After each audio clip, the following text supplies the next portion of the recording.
Hey guys, so today I wanted to talk about my application process for studying abroad at Ritsumeikan University. Let's get started.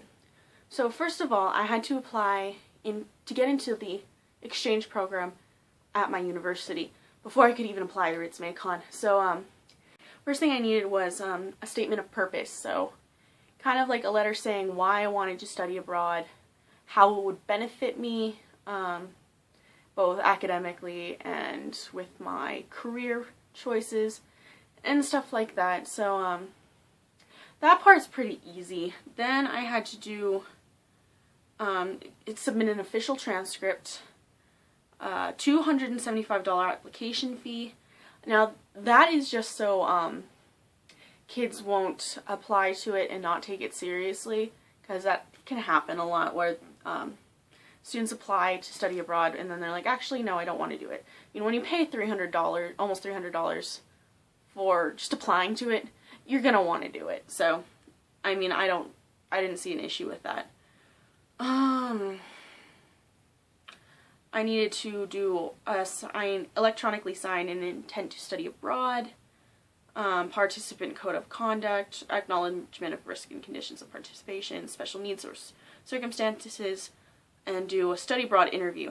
Oh, before all of this, I actually had to go to what they call Abroad 101 session, which is basically like a Q&A with an advisor. They happen at certain times throughout the week, and you go to the Global Education Office, and they have little slideshows, and it's kind of like a mini seminar. It's about an hour long, kind of giving you an intro into studying abroad, answering your questions on like how much it will cost, stuff like that, the logistics part of it. I mean, if you're in a language class at my university, you're going to get, trying to get recruited for study abroad in every language class, at least once throughout the semester, which is fine, but they just talk about the fun stuff. This is more of like the logistics, like where you want to go, how much is it going to cost, living expenses, housing options, stuff like that, which I found very useful. So that was my, what was required for my application to get into the UNM study abroad program. Once I got into that, which I found out pretty much instantly, they kind of, because I already had been talking with the study abroad office, and I had already done a short-term program before, so I have experience, and they don't have to worry about me like freaking out and being like, oh, I can't do this because I'm because of nerves, because I've already kind of done it in a smaller amount of time, so they don't have to worry about that part for me, so they pretty much accepted me instantly. So after I got accepted into UNM study abroad, I had to apply to Ritsumeikan. Now Ritsumeikan was the pain in the butt application. I'm not going to lie. So here, I'm gonna read off what you needed. Now this is for the intensive language track for the SKP program at Ritsumeikan. The applications might be different for business track and world perspectives track. I don't know because I didn't apply for them. So this is just my experience. You needed a personal statement in Japanese. So basically the same thing I had to do for my university, but in Japanese, and kind of had to be like 600 characters long. Now it wasn't, they say that if you really cannot write in Japanese that much about yourself, you can do a statement of purpose in English as well, which I ended up doing. I did both, even though I was able to hit 600 characters. I just wanted to make sure it was very clear what I was trying to get past, because my language ability wasn't the best. There's one rule with these: you cannot get help. If they find out you had help writing it, it will be seen as plagiarized, and you can get like disqualified from the application process. Is that the right word for it? Doesn't seem like the right word, but I'm going to use it. Basically, your application will get tossed out because you lied and you're trying to get someone to help you get in. So if you're applying, do not get help. Do not have your friend write it for you. Do not have your professor look it over. just don't do it. I mean, even if you don't think you're going to get caught, don't do it. It's not worth it.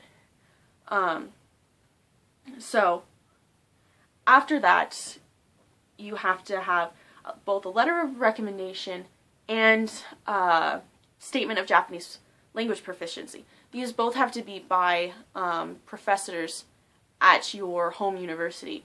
So, those ones weren't too hard. The proficiency one, I had to do evaluation with my Japanese professor. Had like about an hour-long interview, which was mostly like a conversation to see just how much I knew. Then next I needed a statement of financial support. This one's really important because you need to have a sponsor. You can choose to sponsor yourself. I wouldn't recommend it unless you're like rolling in dough and can prove it, because you need to prove that you can get yourself out of trouble if you end up losing all your money, kind of thing. So I had my grandma become my sponsor, not only for the paper, but because she actually wanted to help me as well. But we had to submit a bank statement of hers to prove that she had enough money to like help me out if any emergency arose when I was in Japan. So that one's really important. Applicants without sufficient funding have the risk of getting their visa denied. And that's a big problem because if you have no visa, you can't go to Japan. You can go to Japan, but you can't go to the program because the tourist visa, if you're from the US and certain other countries, the tourist visa is only up to 90 days. And the program is 5 months long, I think. So you really need to make sure you have enough money before you do this. Because studying abroad can be quite expensive, especially if you don't know if you're going to be able to get a job there. I'm not sure if I'm going to get a job. I hope to be able to like tutor English. That'd be really cool, make some spare money, but it's not guaranteed. Next, there's the declaration of and pledge, which is basically saying everything that I wrote in the application's true, and everything's there. Then I needed a certificate of enrollment in my university. This was to prove that I am in fact a university student, so I can do the exchange, because Ritsumeikan is partners with UNM, so I pay UNM tuition to go to Ritsumeikan, which is awesome because I have a few scholarships for UNM, and so I pay like next to nothing. Meanwhile, if I went to like somewhere like Doshijo, which was my first choice, which isn't partners, I would have to be paying like probably triple what I'm paying for right now to go to Ritsumeikan. Then I needed an official transcript, obviously because they need to check your grades. The requirement for Ritsumeikan was to be, I think, above a 3.0. You can't have a GPA of like a 2.7 or anything. So that's something to consider too. If your GPA is low, you need to bump it up first, take some easy classes, like yoga or something like that, and boost your GPA before you can come. That wasn't really an issue with me. An optional one is photocopies of your JLPT or TOEFL scores.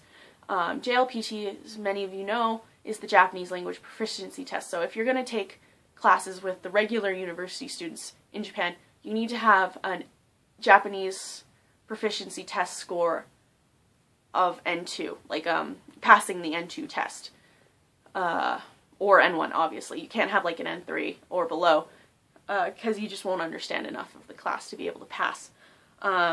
TOEFL, I'm really not sure what it stands for, but I know it's for English. So to do the Study in Kyoto program, if you do not know Japanese, you need to be fluent in English or have proof that you are fluent in English with the TOEFL scores. I can never remember those. Then next is the scholarship application, if applicable. I didn't have time to apply for the JASO scholarship, which is a real bummer because I could have really used it, but it was just crazy. I kind of applied for this last minute, literally like 3 days before the deadline I sent in my application, so it was very last minute decision, so lack of planning on my part made me lose the opportunity to get the scholarship. Certificate of health. Now this was a real pain in the ass. You needed to get eye test, urine test for, I don't even remember what it was, and a chest x-ray. You also need to have a doctor deem you healthy, give your current and past medical conditions and current and past long-term medications. You probably don't know, but I have bipolar disorder, so I have graduated from drug therapy and behavioral therapy, so I don't go to therapy anymore, and I don't take any medication, so it was under my past medical issues. But, of course, with mental illnesses, schools and programs like this are very cautionary with them, because mental illnesses can go very bad very fast in another country, and so they looked into it, and that's just something you need to be aware of. Before they accepted me, I had to get a letter from my old psychiatrist saying I am in fact healthy, and if I did happen to relapse, which was very unlikely, I would have to take X and Y medications and blah blah blah. So if you have any like mental illnesses or something like that, it's something to be aware of. It will not necessarily keep you from getting accepted to the program.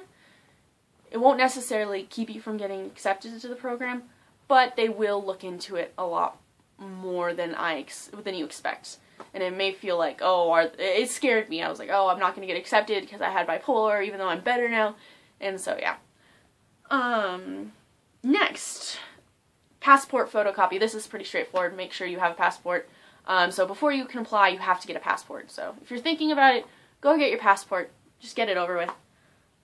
Next is photographs. I needed 4 ID style photographs that were 3 by 4 centimeters. Now, seems like something easy to get, but I live in the US and we go by the stupid imperial measurement system, which is annoying because if you go into any photography place and ask for ID style photographs, they are going to be a different size than 3 by 4 centimeters, and they don't really print out to that size because they don't have templates for that. So I actually had my photographer friend take pictures for me, and then we had to cut them by hand to size and measure them, and it was just a pain. They have to be on glossy photo paper, exactly 3 centimeters across, 4 centimeters tall, taken within the last 6 months. So I'm pretty sure these are for my school ID records, stuff like that. I'm not really sure, but for the most part, that's it. And I mean, this is a really long application with the actual application. You have to talk about language courses completed or in progress, language proficiency, self-assessment. So basically how you feel you do in certain speaking ability, listening ability, reading ability, writing ability. So and kanji ability. You have to write how much kanji you can read and how much kanji you can write.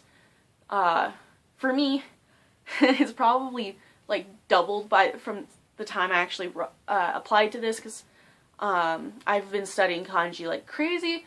So, but yes, there's not a whole lot of stuff like that. So yeah, that's basically the gist of the application.